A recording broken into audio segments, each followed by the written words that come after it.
মার্কিন যুক্তরাষ্ট্র ইউরেনিয়াম সমৃদ্ধ কেন্দ্রে 30,000 পাউন্ডের বোমা ফেলে ইরানের বিরুদ্ধে ইসরায়েলের যুদ্ধে নিজেকে জড়ানোর পরে তেহরানের পারমাণবিক কর্মসূচির কি অবশিষ্ট থাকছে এবং সামরিকভাবে ইরান কিভাবে প্রতিক্রিয়া জানাতে পারে সে সম্পর্কে আগ্রহ ও আলোচনার অন্ত নেই।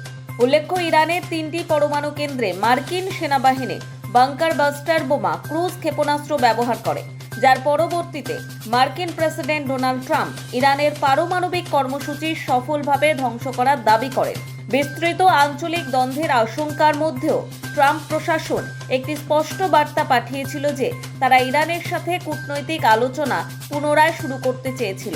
প্রতিরক্ষা সচিব পিট হেগসেথ সাংবাদিকদের বলেছিলেন যে মার্কিন যুক্তরাষ্ট্র ইরানের সাথে যুদ্ধের ইচ্ছা পোষণ করে না, তবে এই হামলার পরে তেহরান জানিয়েছিল যে কূটনীতির জন্য সময় অতিক্রান্ত এবং তাদের নিজেকে রক্ষা করার অধিকার রয়েছে। আমেরিকা যুক্তরাষ্ট্রের ইরানে পারমাণবিক কেন্দ্রে আঘাত হানার কয়েক ঘন্টা পরে প্রধানমন্ত্রী নরেন্দ্র মোদী ইরানের রাষ্ট্রপতি মাসুদ পেজেশকিয়ানের সাথে কথা বলেছিলেন এবং তাৎক্ষণিক ডি-এসকেলেশন আহ্বান জানিয়েছিলেন। মন্তব্যটি ভারত থেকে প্রথম, যা ইরানের কৌশলগত অংশীদার। অন্যদিকে পাকিস্তান আবার মার্কিন যুক্তরাষ্ট্রের ইরানে হামলাকে নিন্দা করেছে।